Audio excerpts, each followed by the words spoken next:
Hello student, তো কি খবৰ? আজি মই আলোচনা কৰিম ক্লাছ 10 গণিতৰ এক্সাৰসাইজ 10.1 যেটো আছে না হেতুৰ গোটেইকেইটা কোৱেশ্চন আলোচনা কৰিম। ওকে, সো আজিৰ প্ৰথম কোৱেশ্চনটো কি দি আছে চোৱা, এটা বৃত্তৰ কিমানবোৰ স্পৰ্শক থাকিব পাৰে। ওকে, এটা স্পৰ্শক কেতিয়া হেতু জানিব লাগিব। সো এটা বৃত্ত আঁকা, এতিয়া ধৰা এইটো এটা বৃত্ত আঁকিছো।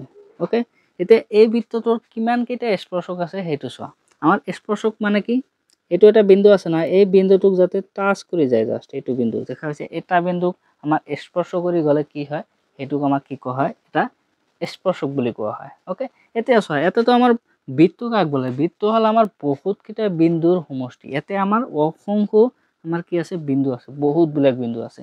সো এইবিলাক বিন্দু আমাৰ ইয়াতে চোৱা, এইটো এটা বিন্দু আছে, ইয়াতে আমি এটা স্পৰ্শক টানিলো, ইয়াতে এটা বিন্দু আছে, ইয়াতে এটা স্পৰ্শক টানিলো, ইয়াতে এটা বিন্দু আছে, ইয়াতে টানিলো, ইয়াতে আছে, ইয়াতে টানিলো, এনেকুৱা কৰি আমি যিমান ইচ্ছা সিমান টানিব পাৰো। ওকে, তাৰ মানে কি এনসাৰটো কি হ'ব, এটা বৃত্তৰ কিমানবোৰ স্পৰ্শক থাকিব পাৰে, এইটোৰ এনসাৰ হ'ব আমাৰ এটা বৃত্তৰ ইয়াতে কিমানবোৰ ঠাইত অসীম সংখ্যক হ'ব। ওকে, অসীম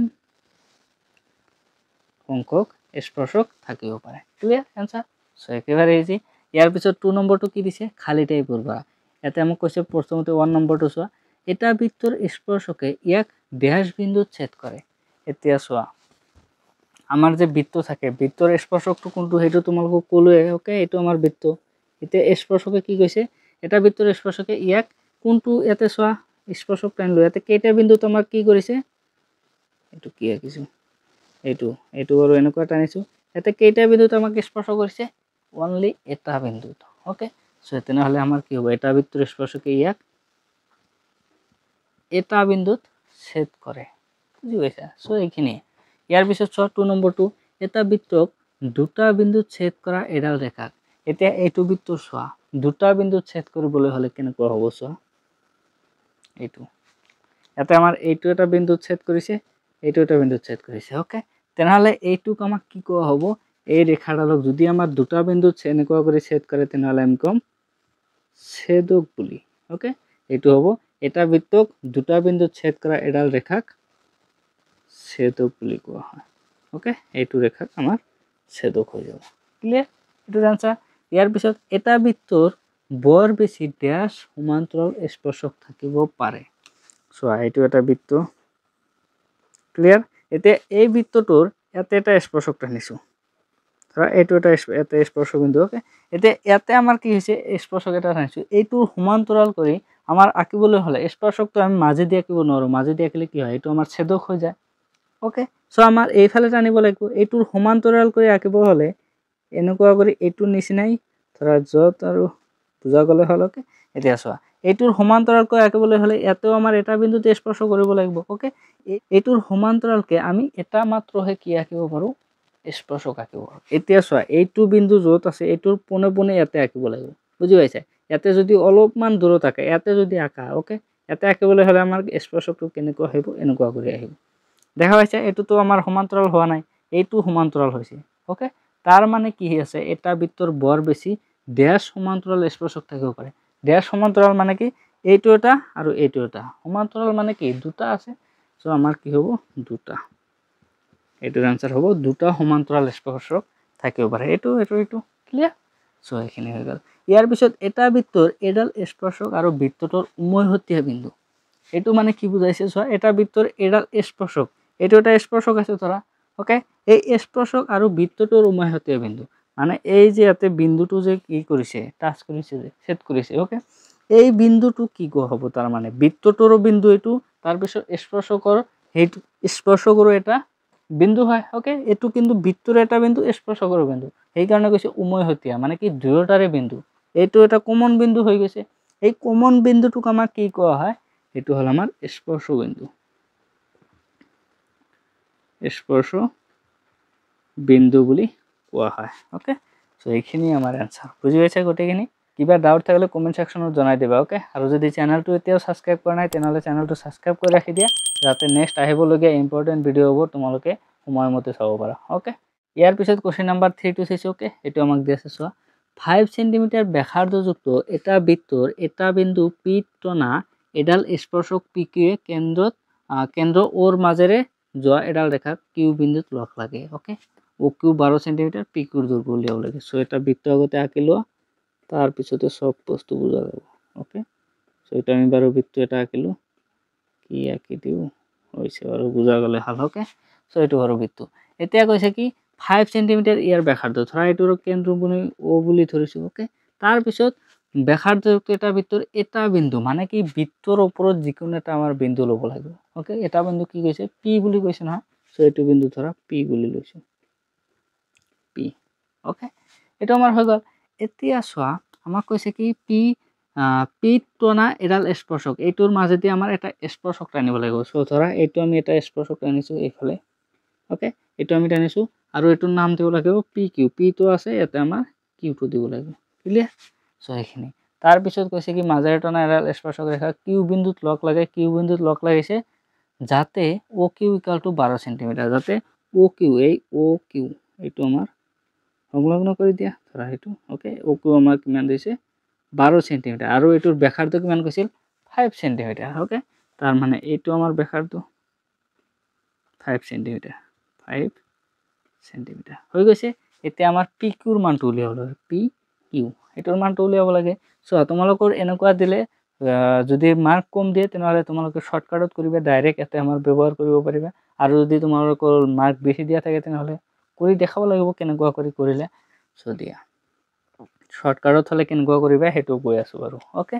সো প্ৰথমতে এইটো চোৱা আমাৰ এইটো কৰিবলৈ হলে তোমালোকৰ এটা উপপাদ্য আছে ইয়াতে বাৰু দেখাই দিছো উপপাদ্যটো এটা এইটো উপপাদ্য দেখা পাইছে উপপাদ্যটোত কি কৈছে তোমালোকৰ এইটো ব্যাসাৰ্ধ আছে না আৰু এইটো বিন্দুত আমাৰ কি আছে স্পৰ্শক টানিছো স্পৰ্শকৰ মাজেদি যদি স্পৰ্শ কৰা বিন্দুটোৰ মাজেদি যদি এডাল আমি কি জানো ব্যাসাৰ্ধ টানো আৰু এইটো স্পৰ্শক যদি আমাৰ এনেকুৱাই থাকে তেনেহলে স্পৰ্শক আৰু ব্যাসাৰ্ধৰ মাজত যেটো কোণৰ সৃষ্টি হয় এইটো স্পৰ্শ বিন্দু নহয় এইটোৰ মাজেদি গৈছে সো এইটোৰ মাজেদি ব্যাসাৰ্ধ গলে এইটো আৰু এইটোৰ মাজত যেটো কোণৰ সৃষ্টি হয় সেইটো আমাৰ কিমান ডিগ্ৰী হয় 90 ডিগ্ৰী হয় বুজি পাইছা সো 90 ডিগ্ৰী হলে তেনেহলে আমাৰ এইটো এটা কি হল সমকোণী ত্ৰিভুজ আৰু সমকোণী ত্ৰিভুজৰ দুটা বাহুৰ মান জানা থাকিলে আৰু এটা বাহু আমি ইজিলি উলিয়াব পাৰো সো কেনেকৈ লিখিবা চোৱা সমকোণী ত্ৰিভুজ পি ও কিউ এটো কব পাৰা পি ও কিউৰ কি দিয়া আছে আমাক OP equal to 5 সেন্টিমিটাৰ আৰু OQ equal to 12 সেন্টিমিটাৰ এটা আমাক দিয়া আছে এতেকে পাইথাগোৰাছৰ সূত্ৰ ব্যৱহাৰ কৰি পাও পাইথাগোৰাছৰ সূত্ৰ মতে দিয়া ডাইৰেক্ট পাইথাগোৰাছৰ সূত্ৰ মতে আমাৰ কি হয় কৰ্ণ স্কয়াৰ ইকুয়াল টু ভূমি স্কয়াৰ প্লাস লম্ব স্কয়াৰ এতিয়া কৰ্ণ কোনটো এইটো 90 ডিগ্ৰী নহয় 90 ডিগ্ৰী বিপৰীত ফালে যেটো বাহু থাকে হেতু হল আমাৰ কৰ্ণ ওকে কৰ্ণ স্কয়াৰ একফালে ৰাখিব লাগে তাৰ মানে OQ স্কয়াৰ ৰাখা একফালে আৰু লম্ব স্কয়াৰ প্লাস ভূমি স্কয়াৰ লিখিলে হল OP square plus PQ square okay এটো আমাৰ হৈ গল এতিয়া চোৱা OP ৰ মান কিমান আছে OP ৰ মান এতিয়া তোমালোকক শৰ্টকাটটো কৈ দিছো বাৰু প্ৰথমতে সো তোমালোকক যদি শৰ্টকাটত উলিয়াব লাগে তেনেহলে এইটো এইখিনি লাইন এনেকুৱা লিখিব নালাগে ডাইৰেক্ট লিখিবা তোমালোকে চিত্ৰটো এনেকুৱা ৰাফ কৰিবা কৰবাত ৰাফ কৰিবা ডাইৰেক্ট পাইথাগোৰাছৰ সূত্ৰ লিখিব নালাগে এইটো ফৰ্মুলা লিখিবা ডাইৰেক্ট গমে পোৱা তোমালোকে এইটো মূৰত ভাবিব লাগিব বুজি আছে লিখিবতো নালাগে সো ভাবি ডাইৰেক্ট এইটো ফৰ্মুলা লিখি দিবা পাইথাগোৰাছৰ সূত্ৰ লিখি মানটো বহাই দিবা ওকে সো এতিয়া OP ৰ মানটো কিমান OP ৰ মান 5 স্কয়াৰ মানে এইটো লিখিয়া 5 স্কয়াৰ প্লাস PQ স্কয়াৰ তো PQ তো আমাক উলিয়াব লাগে PQ স্কয়াৰ এনেকৈ ৰাখা OQ স্কয়াৰ OQ মানে কিমান 12 স্কয়াৰ ক্লিয়াৰ এতিয়া এটো তোমালোকে PQ স্কয়াৰ এটো এনেকৈ ৰাখা ওকে আৰু চোৱা 12 স্কয়াৰ কৰিলে কিমান 144 মাইনাস 5 টো স্কয়াৰ কৰিলে কি হ'ব 25 হ'ব এইফালে আমাৰ প্লাসৰ আছিল এইফালে লৈ গলে মাইনাসৰ 25 হৈ যাব ওকে সো এতিয়া PQ স্কয়াৰ এইফালে আৰু এইফালে কিমান হ'ব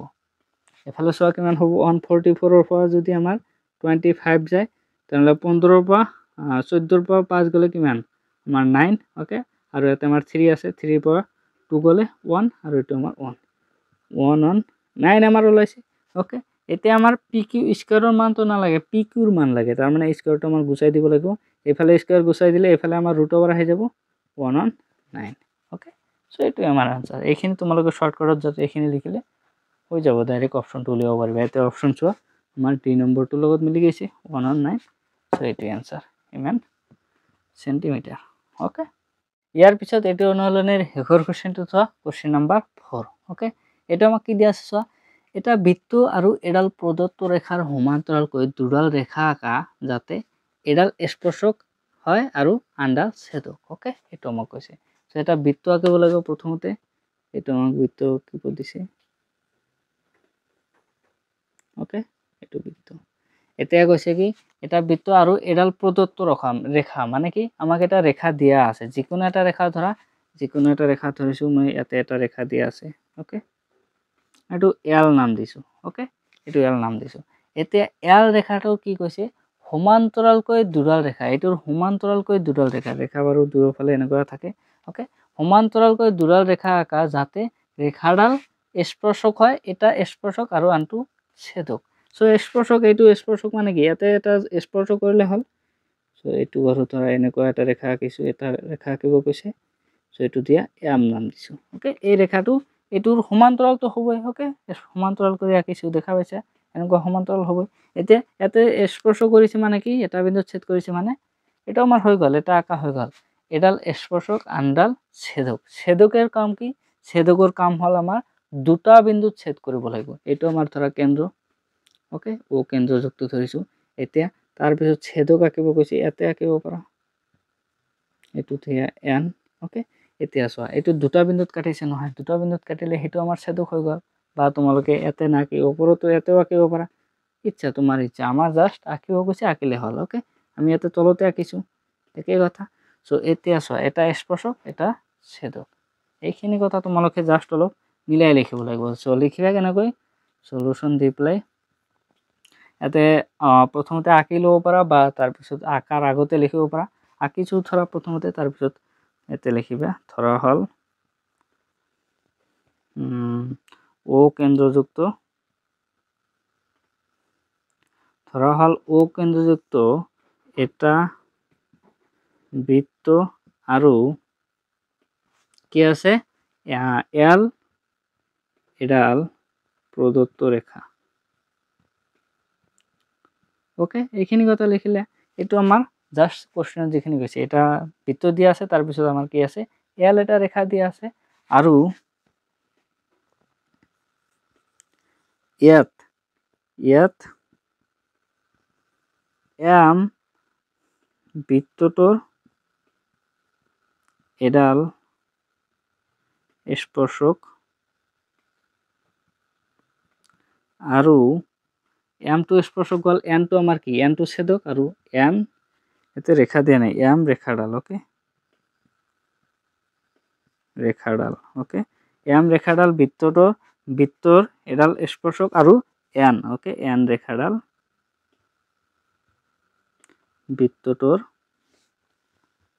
বৃত্তটোৰ কি হয়, সেইটো ছেদক। ওকে, এইটো লিখা ছেদক। সো এইখিনি লিখিলে তোমালোকৰ এনসাৰ হৈ গ'ল। ওকে, সো কিবা ডাউট থাকিলে কমেন্ট সেকশনত জনাই দিবা, আৰু চেনেলটো যদি এতিয়া সাবস্ক্ৰাইব কৰা নাই, নেক্সট ইম্পৰ্টেণ্ট ভিডিঅ'বোৰ চাবৰ কাৰণে চেনেলটো সাবস্ক্ৰাইব কৰি ৰাখি দিয়া। Okay, thank U.